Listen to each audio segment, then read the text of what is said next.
welcome to the Life Junkies. My name is Mike, and I'm going to take you through my England Gareth Southgate 5-3-2 tactic. Now, last week I released the post for this on Andre's great site, but I just wanted to go through it in video form because the last one I did got 200 views, although 5 subscribers and one of them is me, so you know. How many people actually liked it, you don't know. But anyway, the point of this tactic, as I made in the post, is that with this new series I'm doing, we're going backwards through Jonathan Wilson's Anatomy of England book. So we'll start with the most recent tactic and move back. So before I did that, before I started that, I wanted to have a look at Gareth Southgate's tactic because, of course, we've just had a massive World Cup, which has brought England back to the hearts of many Laps fans. So it's definitely a tactic that deserves itself on the list. I think if he did it, if Jonathan Wilson wrote that book again, I think the Colombia game is the one I modelled my post on because each one of them modelled on a game. I think that that game, or at least one of the games from the World Cup would be in that. But anyway, I chose the Colombia game because I felt that was the one where we showed the most. That was the one that proved that England had started to turn a corner. Because in that game we would have crumbled if that was England from 5 years ago. Anyway, the point of attack. So, talking of roles, what I'm using here for Pickford is a sweeper keeper support. Now I used the custom fluid counter attack as my base. I did that with my Chelsea tactic that I'm using on this FM as well. The Chelsea tactic is slightly different in certain ways. But anyway, the idea of a sweeper keeper, as I mentioned in the post, is that when you watch Pickford play for England, less so Everton, but because they probably don't really get a chance to do it. But the idea with England is very much like Edison at Man City, that they suck in the press. So he'll play it between Stones, Gibson, Dye, who are the players that I've got on at the moment, and the press will come and they'll start to press them, and he'll be the extra man then, and then he'll play the long ball to whoever's become free as the presses advance.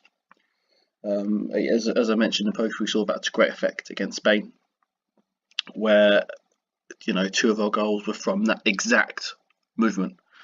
If you go watch Man City, in the next game they play, they'll do exactly that, and that's playing out from the back the proper way.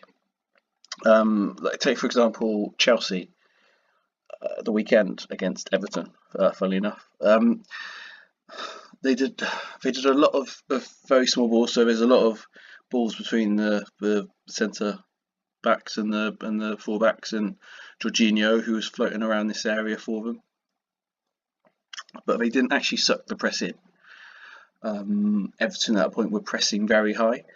They sucked the press in, but they didn't actually use Kepa to make that. It was small balls for the sake of doing it. In context, Chelsea did it last year as well, which is silly because it wasn't something that was really in Courtois' locker. He could put the ball forward, but the small little passes he got himself caught out far too many times. And this is a risk versus reward thing when you're playing this sort of football, but you've got to make sure the reward is worth it.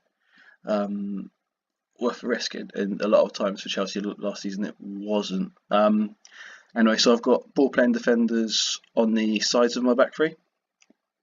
The idea behind that is really England play with 3 ball playing defenders, but that gives me the heebie-jeebies a bit.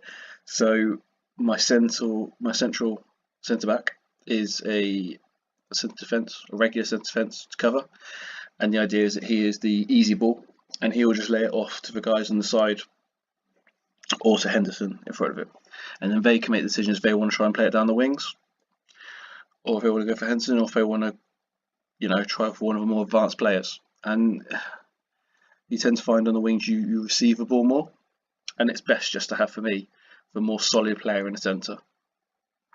Moving to the wings, these guys are both wing back support, but when I did that, they just weren't quite getting far enough ahead. So this was the original setup.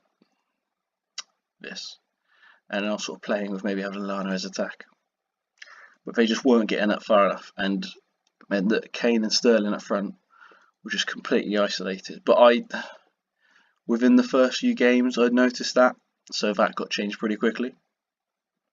Henderson in the middle, he's a normal deep line playmaker. The main idea of him, what he tends to do, is as the team's pushing, so if these guys have pushed up, if these guys are all in the box, or Lallana is sort of floating around just around the edge of a box, Henderson just sits literally here. So if you're looking at the pitch there, he sits there while all the players are around here, down here, moving, looking for space. He just sits here and just passes the ball to and fro. It means he's got the cover back here that he can push up if he feel he needs to, if it's the right time. But literally, he just keeps the ball ticking over. And I've had him, Nathaniel Chalobah, and Declan Rice all play that role really well, especially in this Euro Cup run. Again, in front, I've got Lallana and Ali. So these guys are set to swap position. If I go to the players, there we go. So they swap with each other. The idea behind that is just to make it a bit more fluid, and so I don't have to have them both on attack, but you get the different sort of players going forwards. The Mezzala and support is sort of the link between defence and attack, between Henderson and the more forward players, whereas Ali is all about supporting Kane and Sterling. I was tempted by two Mezzalas, one attack, one support, but I wanted something a little different from what I know having one support and one attack would be different, but they'd look to play similar. It's just one would get further forward. So the idea is Ali will literally just get into the box. He won't come into the half spaces because I don't really need that from him. That's Sterling and Kane are drifting around those places. He just gets forward. Moving forward, Sterling as attacking midfielder attack. Now, I said in the post I will move him about as I see fit. I haven't moved him about at all. He's got roam from position and move into channels, which means that he moves about a lot more anyway. But I haven't needed to, and it often hasn't been him. I've played Lingard in this role to great success. What you're looking at, by the way, is the spoilers, is the starting lineup for my Euro Championships final match. As you can see on the side here, we've got quite a few issues with match conditioning. We've got some very tired players. We've got Joe Gomez got injured very early on. He was meant to be my main left centre back. So this isn't my full strength team. Personally, I'd have Trent Alexander-Arnold in there. Again, as I mentioned, Joe Gomez. James Maddison has been brilliant for me next to Ali, and Lingard has taken the number 10 role, I guess. But again, he's knackered after getting us through the semis. So up front, we've got Harry Kane. No one else has really. Rashford's had a few good games playing that role. Ings has been alright, but no one has taken that role quite like Kane. He's been brilliant, and the idea, again, if you watch Kane play for England, he's pushing forward, which is what he naturally wants to do. I was hoping he's going to have a trait for it, but he naturally, for Tottenham, wants to push forward, and what you get for Tottenham Kane pushing forward and Ali pushing forward behind him. But for England, he pushes forward, but then he drops deep, and you saw in the games where struggling, he dropped deep more, which again is something you see a lot in teams that are struggling. The striker drops deep to try and get the ball more, but when he does it, he is able to use his strength and his skill to really affect the outcome, and he does a very good job. The issue England had in games they're struggling was where he dropped deep, we didn't have enough pushing forward. By this point, Sterling's normally been subbed off, and we've got Rashford on, who was I felt fairly poor for England at the World Cup. And I don't think Ali and it was Lingard playing there in real life. This is, I don't think they ever really contributed as much as they could have. So here, I've got him the support. He's got the wing backs getting forward. He's got Ali, Sterling there, Lana, when he needs to, and that there you go. He can flick it on. He can use them, play it out wide, and it's And I've benefited from the fact that set pieces are fairly overpowered in this version, and the crosses are quite overpowered. But yeah, so if we look at the tactical style,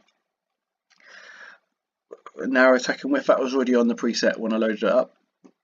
I was quite happy for that to stay. The wingers will give us the width we need, or the wing backs, which is fine by me. Play out of defence. I added that because England play out of defence. It's it's not a hard one to figure out. It keeps the play organised. Shorter passing, I nearly took that off, but England did play with short, simple passes. The idea behind Southgate's England was always safety first, which is again why we were on the cautious mentality. It hasn't been to our detriment. I think we've controlled games. We've so in reality it's helped us. It might have caused some issues earlier on in the campaign. The long story is this tactic saw me fired. We failed to qualify for the European Football Championships. We finished third in our group, having lost twice to Serbia, drawn with Armenia. We lost to Sweden as well.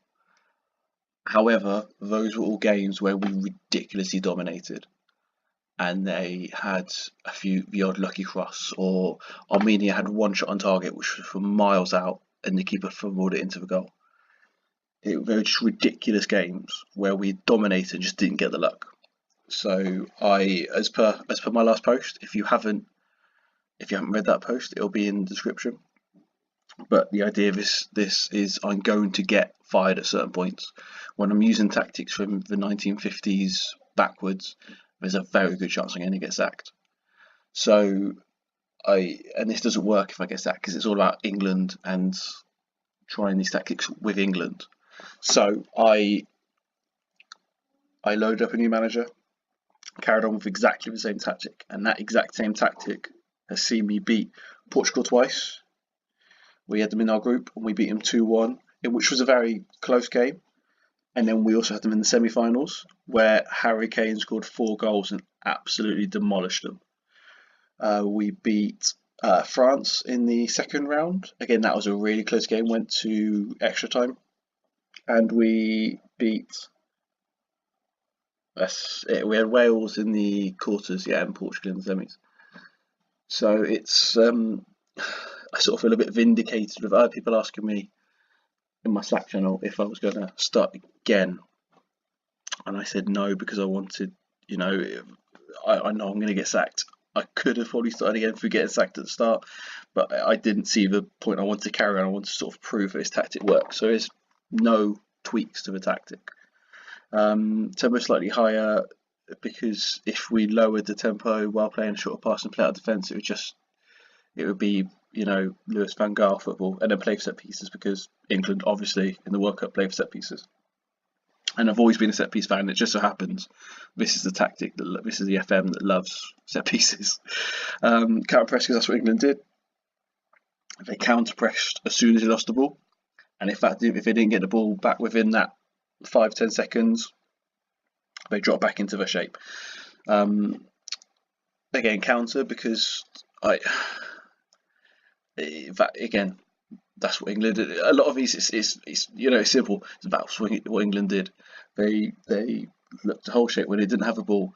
They look to hold their shape and then get forward as soon as they got the opportunity. Again, this is a brilliant formation for it. Distribute quickly. I don't want Pickford holding on to the ball for too long. And that's it. I was tempted by target man, but then that's a personal preference rather than what England did. So yeah, I left it off. But also, I haven't got any distribution to fullbacks or centre backs. What he tends to do is he tends to hit the wing back about here, and they are nearly always in space. It's brilliant. Hopefully, I'll be able to show you when I play the final. Again, lower line of engagement, lower defensive line, because that's what again England did. If that counter press didn't work, they dropped back, so they hit lower. Defensive withstanding, it started off with it was narrow. However, we're playing a 5-man back line. We don't need it to be narrow. We can be with our attacking, especially with how many we've got in the middle, we can be defensively solid in the middle without giving up that space in the wings. And then get stuck in, because I've seen a lot of people having an issue with get stuck in. Serve on the Slack is saying he's getting a lot of red cards, and there's a few others I've seen both on the Slack and on Twitter complaining about them. We get a lot of yellow cards. I've had Kane, Walker, and Henderson have all had issues with getting the ban from too many yellow cards. It's not. I haven't had any red cards in this run-in. Again, my Chelsea tactic is also using get stuck in. That's very similar to this with a few tweaks, and that I haven't had any issues with. So yeah, I like get stuck in. Maybe you've got to have the right players. Maybe if you've got very aggressive players or players that aren't great at tackling, it's an issue. Obviously, with England and Chelsea, I've got two very good sets of players. Even if not many people are England fans, the players are still playing at top clubs. You've got your Cities and your Liverpools, and every now and I get one from Chelsea. Lindegaard's currently at Chelsea on this game, which is interesting. But yeah, that's my England tactic. It's fluidity is structured, which is what I would have gone for if I could choose it. But again, they sort of take that away from you. And I can see why, because it confused a lot of people before. So yeah, instead of rambling anymore, I'm going to cut this video off before the 20-minute mark and actually make it one that people want to watch. And with my own rules or close to my own rules of video length. So I hope you've enjoyed this, and I didn't ramble too much and say too much. And I'll see you next week for my Euros final that I'm going to play in about 5 minutes when I've set the recording up again. Hi guys, this is a really new channel, so if you could like, share and subscribe, you'd be doing me the world of good. Also, if you like this tactics video, then I have my Cambridge 4141 tactics video that I've hopefully worked out how to put on the screen.